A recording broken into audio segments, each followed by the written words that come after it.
in processing building permits and applications are continuously presenting themselves, reflecting poorly on the ministry.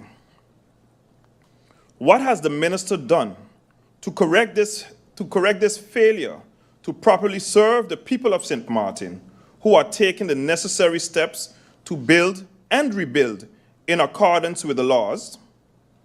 Has the minister considered that this unprofessional conduct has resulted in him being improperly informed, ultimately causing him to sign incorrect building permits? Or is there no correlation between the two, in the minister's opinion?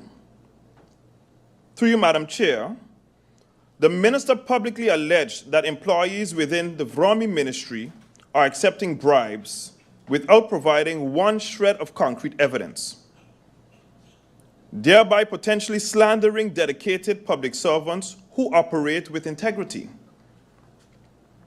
So why didn't the minister do anything about this alleged claim? Can the minister confirm whether any formal investigations into his allegations are being conducted?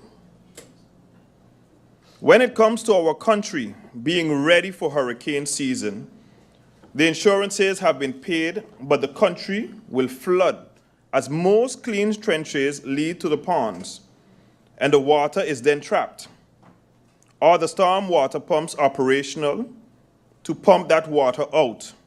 Or is there any other method for that besides opening the Great Bay mouth to prevent the serious floods around the fresh pond and the salt pond? Are the VROMI employees responsible for operating the storm water pumps sufficiently equipped to safely do so? Has any progress been made on the landfill other than that, more consultants filling their pockets writing reports? What concrete action has been taken? Does the country have any plans where to put hurricane debris? Or will we fill up the recently cleared off location besides the landfill and create another dump there? Why has the minister allowed all the persons that were removed from the so-called unlivable zone by the landfill? $14 million was used to resettle them, to just set up camp and squat just a few hundred meters further behind the area of clean St. Martin on the Swaliga Drive. Madam Chair, many haulers aren't complying with their contracts, yet nobody seems to care who has the authority while the country continues to get dirtier by the day. Why is that, Minister, when our main economical pillar is tourism? How many department heads within VROMI are not permanently filled by appointed department heads? The department seems to be very demotivated, and you hear many civil servants talk about that.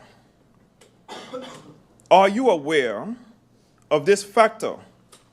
And if yes, what have or are you doing about this? The Ministry of VROMI is in total disarray and not functioning optimally.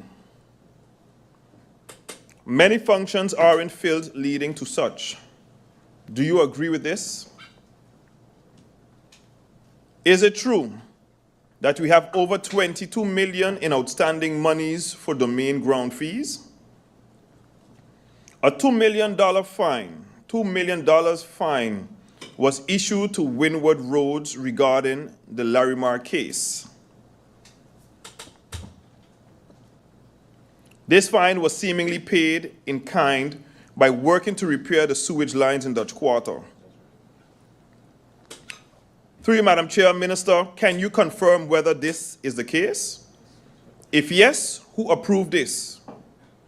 Who is or how is the sewage line now properly working in Dutch Quarter, as there appear to be regular leaks at the new pump's house, causing the residents in the area to once more be plagued with unsanitary and oversaturated grounds? If no, how much of this fine has already been paid to government?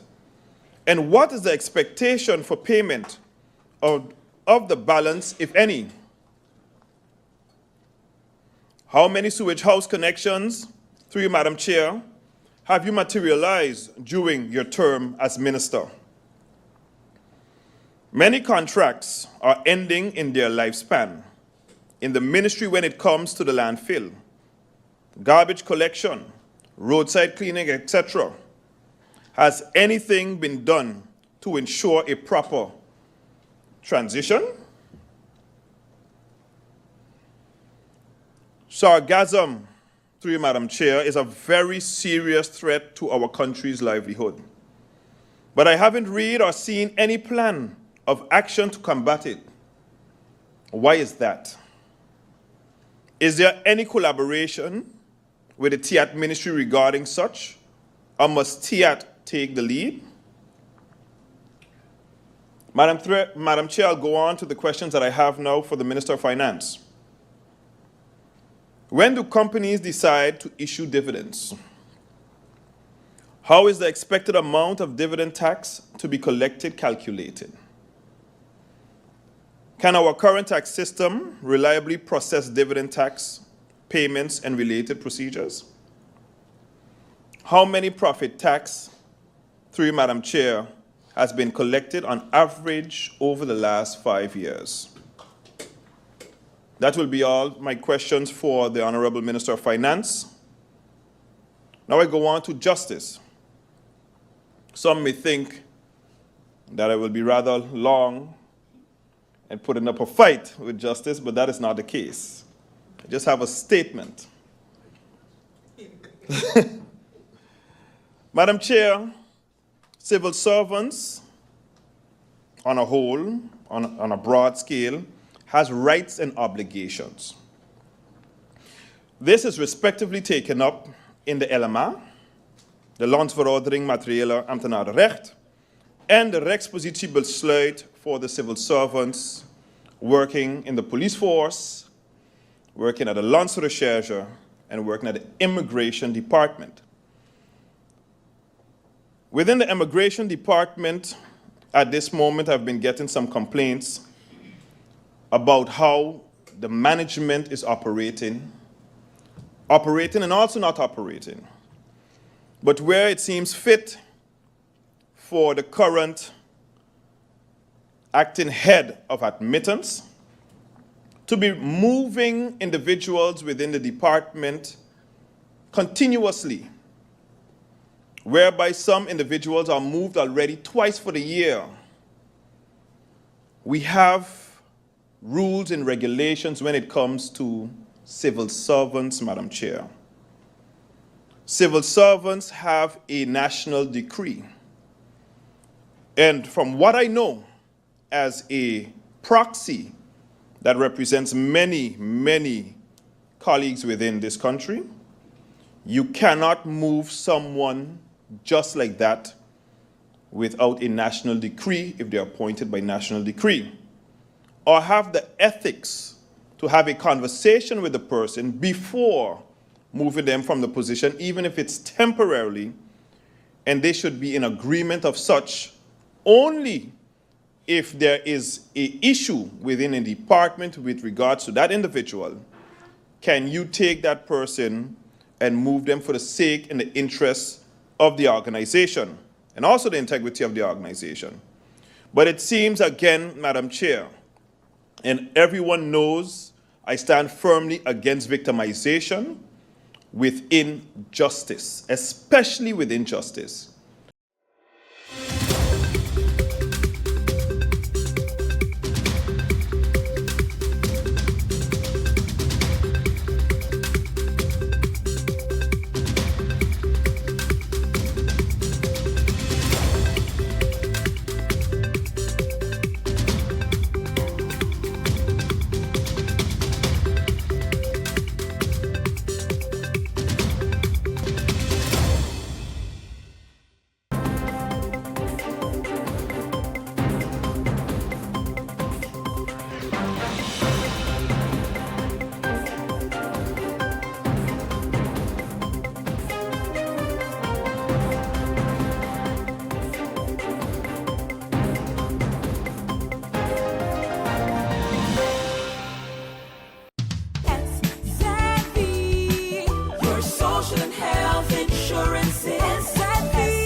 you SZV insured? Do you have a valid medical insurance status? SZV is cardless. Request your My SZV account today and enter the virtual office of SZV. Go to szv.sx and sign up now. SZV, yeah, your social health insurances. 24/7 TV programming on www.stmartinmediacenter.com, SXM Daily News, PBS NewsHour, Now You Know, Com programs, documentary, entertainment, sports events, Saturday children's hours, religion programs, and movies. Click on SXM TV broadcast to see your favorite programs.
Every 6 months, decontamination using chlorina at 500 ppm and environmental testing by SLS. Government has moved over to a monthly investigation to be carried out with detailed reporting after decontamination maintenance has been executed. Every 6 months, deep cleaning of all areas, including workstations, furniture, light, fixtures, walls, floors, and touch surfaces. So what I would like to make clear with that is that I can see that seeing the importance of this matter, the MP Roseberg, Prime Minister with your is handling indulgence, it. Of course. I see MP La Cruz wishes to make use of the interruption mic, Yes. and I offer him the opportunity to briefly do so. MP La Cruz. Thank you, Madam Chair Lady. Madam Chair Lady, I would also like to remind the member that I've asked for the reports and have not received it. So through you now, Madam Chair Lady, if the Prime Minister could also provide the reports from the last 2 reports that definitely have been since last year, September, when I first requested the letters, because I've never ever seen a report on what actually. So if I get the reports, then definitely I know something is being done and that it's happening. Thank you, Madam Chair Lady. Thank you, MP La Cruz, for that note. MP Roseberg, you may continue. Thank you, Madam Chair. I also would like to receive those reports, but what I'm referring to is the general report that we all have received as members of Parliament. So I'm just repeating that for the general public, because the general public most probably is not aware of the detailed procedure that's currently in place. I continue. The critical areas, so special attention will be given to the service rooms, technical spaces, storage spaces, restrooms, kitchens, and basement areas. The objective is to maintain a healthy working environment on an ongoing basis. SLS will conduct the necessary tests after each remediation cycle, and the results will be made available to Parliament upon request. So seeing what was brought forward, through you, Madam Chair, in case it hasn't happened as yet, I will also like the reports to be received as was just brought forward if that didn't take place as yet. That in regards to the Ministry of General Affairs. I now continue with the Ministry of Finance. Through you, Madam Chair, I must agree what was brought forward by the Minister of Finance that we cannot continue to have champagne dreams on bare budgets. Can it therefore be explained where it was mentioned in regards to what also was brought forward by several colleague MPs, the domestic tax burden for residents or local businesses, that will, the increase, that will not take place, that there will be no tax burden for residents or local businesses. Because as most others also have seen the video of MP Irian where it seems to be like there's a double burner. It was just brought forward by colleague MP Doran that he will be bringing a motion, tabled a motion that will be discussed in the second round. So I find it unfortunate if it isn't clear to the public what really is the case. So through you, Madam Chair, if that can be clarified by the Minister of Finance. I now go over to the Ministry of Justice. Before I start with my line of questions, I would like to make use of the opportunity, through you, Madam Chair, to firstly thank Ms. Sally Benjamin for what she has so far done for the foster kids on St. Martin. Today, I witnessed it again. I went to a celebration of one of the primary schools on St. Martin, and there was a moment where the student could have given flowers to their parents/guardians. And the student ran to Miss Sally Benjamin and gave her that flower. And it did something with me because it came to realization how important foster parents can be on St. Martin, and Miss Sally is for sure one of those. So please keep up the good work for what you're doing and what you continue to do for the children on St. Martin. I will now go over to the questions for the Justice Ministry. I also want to use this platform to congratulate the Justice Ministry, and specifically the Justice Minister, in regards to her recent visit to Strasbourg in regards to human rights reform. I believe that this was a must, and according to me, it never happened. So kudos to the ministry for that. My first question is in regards to the crime fund. I'm happy to hear and to see in the answering that by the end of the year, we will have the proposal which is needed by law for the crime fund to be in effect. I also would like to remind the minister that I have proposed, before her tenure, a project in how the crime can be brought down on St. Martin and how we can involve local people out of the community to assist with that project. The project can, for example, be executed through the newly established Rice Foundation. So I would like to know if the ministry already had a meeting with the foundation so that this plan can be implemented as well. I have heard a lot of colleagues asking questions through you, Madam Chair, to the ministry, so I will await those answers. I just have a few questions to add. I would like to know in regards to the rebuilding of the new prison, if there will also be structural works done at the police cells in Philipsburg, where you can't stay longer than the 10 days. I also asked the question, and other MPs repeated that as well, and didn't receive the answer as yet. Maybe it was overlooked, what the cost is for a prisoner per day. I did receive the answer in regards to the price for the ankle bracelet, but what is the cost for a prisoner per day? In regards to the Miss Lally Commercial Center, is there currently a structured daily program taking place? And if so, what kind of programs? Are the Miss Lally Center children going to school, or is there a teacher that comes to them? Because I can remember that that wasn't the case in the past. In regards to the Point Blanche prison, is there a daily structured program currently taking place? If so, what does this program consist of? If not, when will this program start? In regards to the electronic monitoring, what is the reason that there currently, especially with the capacity issue, only 8 of the 25 electronic monitoring in effect? What kind of legislation needs to be amended? Because I asked the question in regards to the capacity issue, and I wanted to know what kind of legislation, based on the answers that I have received, needs to be amended through MBA of LBHAM in regards to be able to release based on capacity. Why does the legislation need to be amended when it comes to release based on ankle bracelet? Why can this currently not happen? Seeing especially Article 132 and 137, which are currently in place. Before entering this Honorable House of Parliament, I have been very vocal about this topic.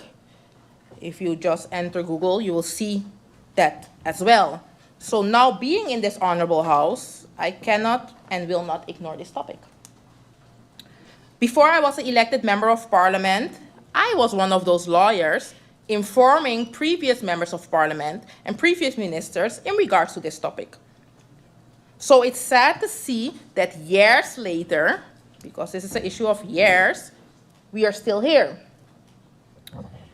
Before I go over to the other points, Madam Chair, there's currently an article circulating, and I would like to bring that article to the floor of Parliament. It is an article from a well-established attorney in Curaçao. From 1994 up to now, the European Committee for the Prevention of Torture and Inhumane and Degrading Punishment has released devastating reports concerning the detention situation in Point Blanche. Article 3 of the European Convention on Human Rights prohibits torture and inhumane and degrading punishment. This prohibition is applicable on the subhuman detention condition in Point Blanche, which for decades constitutes a flagrant violation of basic human rights. Since St. Martin already has internationally a dubious reputation concerning this matter and has a recent history of 458 detainees per 100,000 inhabitants, making the top 10 list of highest detention rate in the world, not something to be proud of. The world average is 144. This situation has only worsened after hurricane damage with less cells. The jail is constantly full. There are weekly, if not daily fights. People are even being locked up in other conditions. Politicians, and I'm repeating what this article is mentioning, over the last 30 years, so it's not something from now, over the last 30 years have done nothing to alleviate the situation. In St. Martin, there's only attention for structural, seems to be for structural repression and efforts to maintain the status quo. Reports and sentences have not helped. It's a structural problem of dubious, inhumane mentality.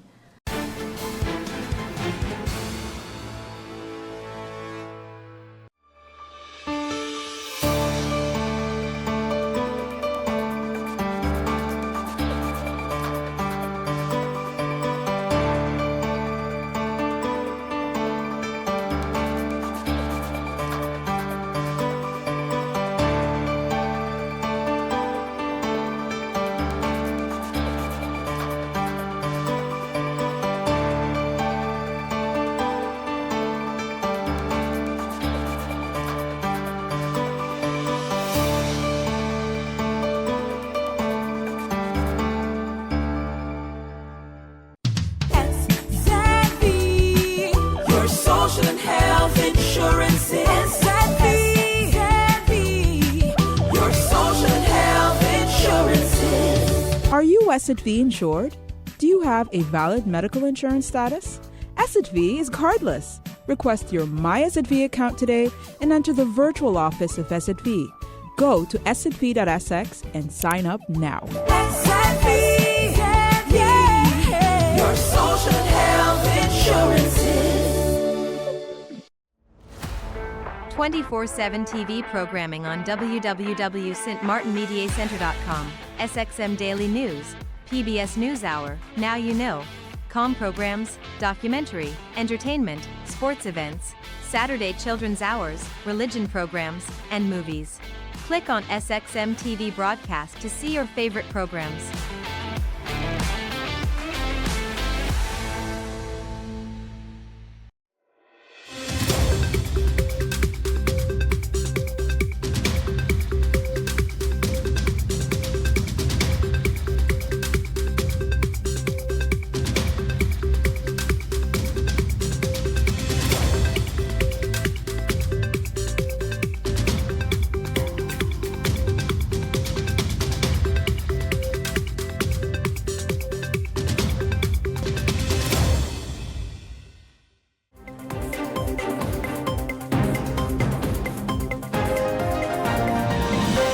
give us an update on the status of the road hard surfacing project, and how much did it cost government for the sargassum cleanup thus far? And you failed to tell me about the cost of the traveling when you're traveling with NRPB for their projects. Is government covering the cost while these are NRPB projects? And at the same time, if you can tell us, what is your traveling expenses thus far? The status of the road hard surfacing project, we are currently, as we know, finalizing the area of Coal Bay. Most of the roads are complete. They should be completed actually by the end of summer for this first phase of the project. We are, of course, still working on finalizing Manjack Drive, which is, of course, one of the things that has been long lingering. I've already contacted the Maku family about it, that they will, of course, be part of the hard surfacing project. The problem, of course, we have is that the road has to be a certain width. So we are already indicated to both parties, because both persons have to do a check on if they're actually within their bound. And then that's going to be finalized, and the road will be part of the project as well. So everything is on track. Of course, there are some issues with that particular road, given what we know and I've discussed in the past, but we are making sure that everybody in that area is addressed. In the second phase, the idea is how the project was created and phased was that we would do, of course, partial hard surfacing of all the roads. The second phase would be the second half of the roads. One of the things that we've intervened and tried to make sure that we have done, and I've spoken about it several times, is the need for drainage in the Kobe area. So part of that project now, well, not part of it, a separate part of that project, so a complementary part of that project now will be that we have a project planned for summertime for the introduction of drainage under parts of Union Road. I think I've said it time and time again, it's very nice to hard surface a road. It's a great initiative, but we don't want to push the problem further down the road, literally. So the drainage is really critical to ensuring that this project is holistic and comprehensive. Regarding the sargassum cost, let me get back to you on that. I don't have that information readily available. Regarding the who pays, government pays. These are not NRPB projects. And I think it's something that several governments have done in the past, where when the project is a success, it's government's project, and when it fails or there's problems, it becomes NRPB or the World Bank's projects. It's all government's projects. When it comes to why is NRPB not paying, because the projects are part of our operational budget. NRPB's budget is part of their operational costs, so they fund that through their operations. All travel related to trust fund projects is funded from the national budget of the government of St. Martin.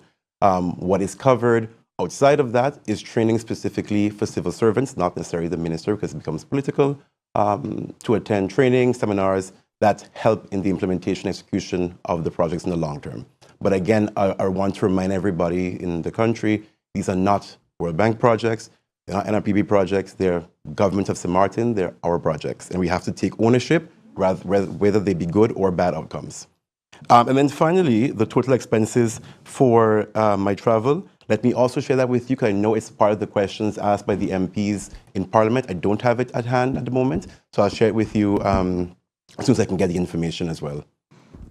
So let me send a WhatsApp to my team and then come back. Can I ask a follow-up? Yes, proceed. Thank you. As I ask about these road projects, I'd like to know if Well Road was finally paved and if there is drainage in Well Road. And recently I saw the prosecutor's office published a press release about Windward Road completing I think they were given a $2 million fine in the Larimar case, and they completed. And immediately after that was published, I got a bunch of calls from people in Dutch Quarter, because they were supposed to be investing in Dutch Quarter. There's still sewage running in there. Mm-hmm. And people are saying, yeah, you're saying that you finished what ought to be done, but the Dutch Water project is still far from being finished. How do you address that? Yes. No, thank you. So on the topic of Well Road has not been paved yet, and no, there's no drainage. Well Road will form part of the next set of CapEx that we request. The current CapEx for the resurfacing project is almost complete. The amount of money we need for Well Road exceeds what's currently available. Thus, when we do the